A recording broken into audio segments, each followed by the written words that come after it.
Olá, Prolindeza, tudo bem? Bem-vinda à nossa aula. Hoje com o tema o planejamento como estratégia ouro. Adeus, dores de cabeça, né? Por que adeus, dores de cabeça? Porque em alguns casos, para algumas professoras ou professores, o planejar ainda é uma dificuldade sem tamanho, traz muita frustração, muito medo e muita preocupação. E no nosso caso aqui agora, nós estamos falando do planejar, mas não planejar apenas para o dia a dia, mas o planejar do plano de aula, pensando lá posteriormente no futuro em que nós seremos convocadas para a aula prática do concurso, tá? Então uma coisa ela não reduz a outra, independente do que aconteça na nossa vida, de concurso ou não, todo conhecimento adquirido aqui a gente leva para dentro da sala de aula. Não sei o que você falar para mim, Lila, desistir de ser professora, o que eu acho pouco provável. Apesar das dores de cabeça, a gente sente contentamento em ser professora, não é mesmo? Pelo menos grande parte dos professores. Bem, então, a gente vai conversar um pouquinho hoje, a nossa aula ela vai ser um pouco mais curta, só pra gente sintetizar essa beleza, essa maravilha e essa necessidade e essa importância de fazer planejamento, tá? Então, eu já começo a nossa aula com a seguinte pergunta para você. Planejar para quê? Para que você planeja suas aulas? E aí, a gente corre o risco de ter como resposta, por exemplo, que olha, eu não planejo muito bem, né? Por exemplo, semana passada eu peguei as atividades de dias anteriores que eu vinha trabalhando com os meus estudantes. Ou, mas eu não sei planejar, eu não sei como planejar, o que eu devo colocar no planejamento, e isso acaba trazendo um pouco de frustração, um pouco de medo. Enfim, e o trabalho fica um pouco mais difícil do que ele deveria ser, tá? Mas a verdade é que planejar, ele é de suma importância, porque se nós não planejamos, qualquer caminho serve. E quando a gente está falando de educação, quando a gente está falando de desenvolver e possibilitar que crianças, estudantes se desenvolvam intelectualmente, socialmente, culturalmente, não é qualquer caminho. Tem um caminho específico que nós precisamos seguir e trilhar. E é a partir desse caminho, ao entender esse caminho, que nós conseguiremos de fato fazer um bom planejamento e mais reducionista aí, um plano de aula, tá? Porque a gente precisa entender o seguinte, quando eu falo de planejamento e falo de plano de aula, eles se assemelham, eles estão ali interligados, mas não são necessariamente a mesma coisa. O planejamento, ele é algo mais no geral, né? O planejamento, ele começa desde a unidade educacional, no coletivo ali, até ele ir diminuindo em chegar no plano de aula, certo? Então, pensa o seguinte, para tudo que você vai fazer na sua vida, você precisa planejar, não precisa? São poucas as pessoas que decidem fazer uma viagem de 10 dias, por exemplo, ou que seja de um dia, mas para um lugar longe, e não faz um planejamento. Nós fazemos planejamento quando está chegando dezembro, porque a gente quer viajar, porque a gente quer comprar roupa, porque a gente quer ver onde que nós vamos passar o Natal. Então, para tudo na vida, nós fazemos planejamento. E não poderia faltar dentro da área da educação, tá? Então, precisa planejar. Por quê? Porque o planejamento, ele é um instrumento de trabalho na nossa vida.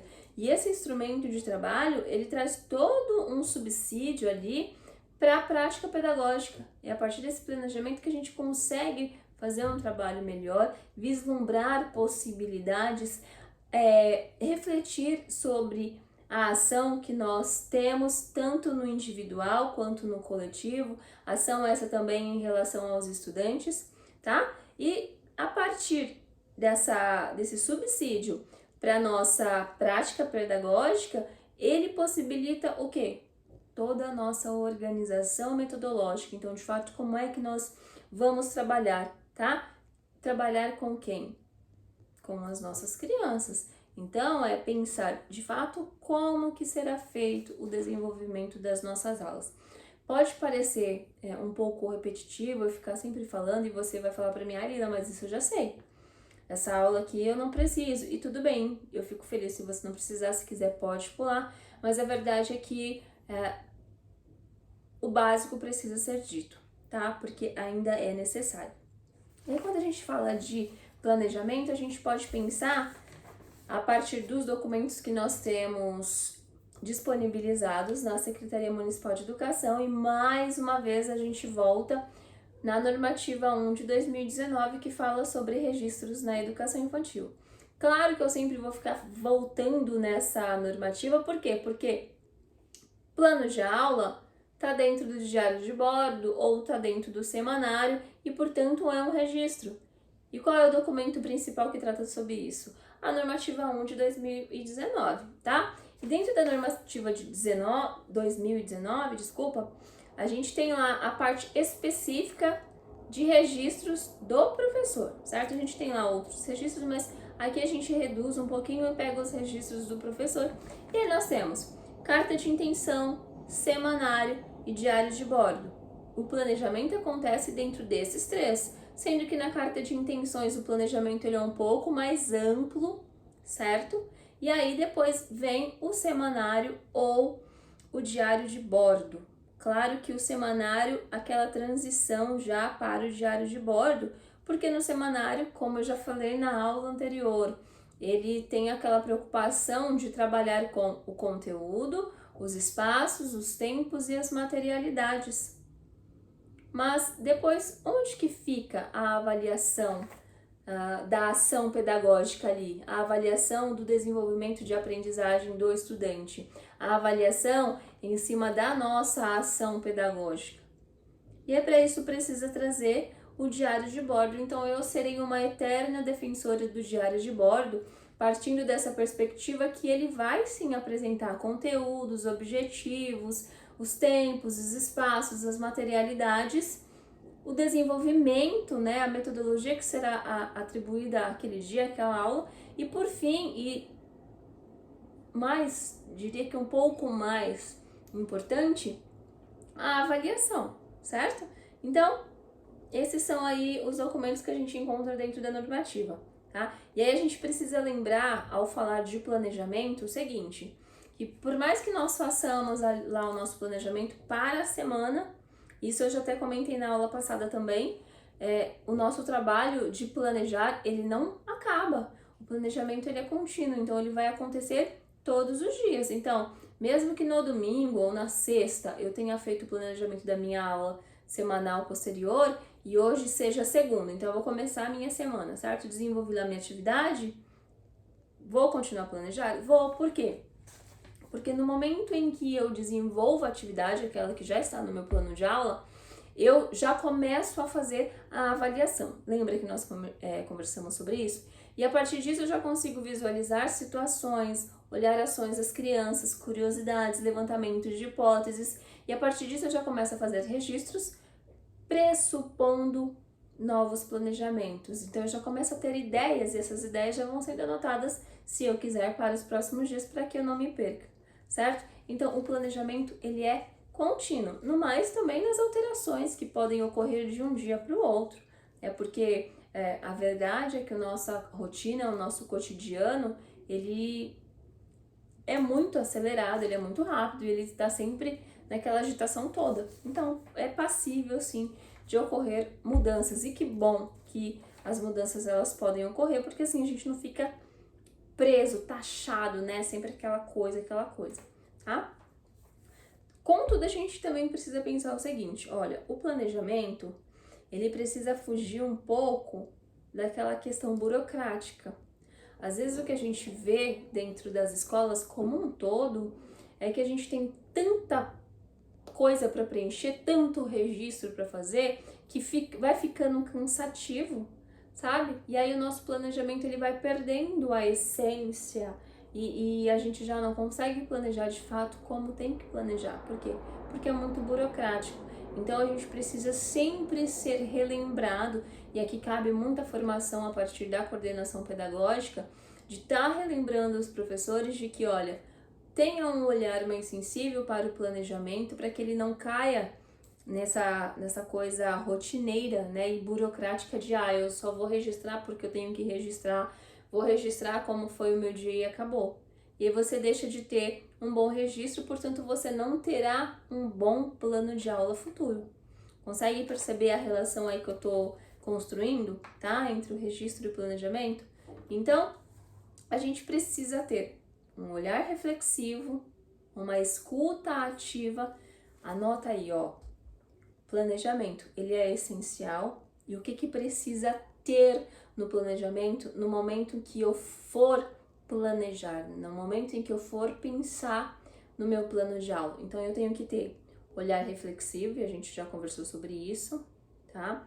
Escuta ativa, você sabe muito bem como que funciona. Relação com a teoria, então, quando falo em teoria, por exemplo, o que a gente encontra no currículo mesmo de orientação, ou quando a gente encontra, se falando de educação infantil, aquele livro da Sueli Souza Amaral, não lembro se é esse o nome agora, ou a ordem, não lembro, Rotinas na Educação Infantil, que ela fala um pouquinho sobre tempos, espaços e como que acontece, ou então a gente tem aquele outro, Sabores, Cores e Aromas, que é sensacional também, fala um pouquinho sobre os espaços dentro da escola. Trazer essa teoria, esse tipo de conhecimento que já nos é posto, assim, nos é ofertado para justamente orientar a nossa prática, e a partir disso a gente começar a pensar no que e como nós poderemos fazer o planejamento das nossas crianças. E aí, portanto, o planejamento ele tem que ser muito consciente, sabe? Você tem que saber de fato o que é que você está fazendo ali, o que você está propondo. Ele precisa ter a intencionalidade, né? Nada mais é do que você querer que os seus estudantes sejam capazes de alcançar determinados objetivos. Objetivos esses que estão colocados lá dentro do currículo, sejam os objetivos de aprendizagem a partir da Base Nacional Comum Curriculares e seja também os objetivos lá a partir dos indicadores de qualidade, tá? Então aqui um paralelo, a gente não tem que se preocupar em trazer a BNCC de fato para dentro do nosso espaço, uma vez que nós já temos o currículo da educação infantil ou dos componentes curriculares se estivermos falando do ensino fundamental, ok? E tudo isso com um olhar atento, com uma preocupação com amor, com paixão, com sentimentalismo, para que de fato mostre o que é que nós estamos querendo colocar ali, né? Quando a gente olha para nossa criança, a gente transparece isso dentro dos nossos planos de aula, tá? Mas o planejamento, ele precisa apontar o percurso que as crianças vão desenvolver. E aí, como que você pode fazer isso? Tá, Lila, mas vou planejar, mas como que eu posso planejar? Como que eu posso fazer um percurso? E aí a gente tem dois caminhos a seguir. E isso pensando tanto na educação infantil quanto no ensino fundamental. Principais, tá? Porque a gente tem outras possibilidades também dentro da educação do ensino fundamental. Mas os principais são os projetos e as sequências didáticas.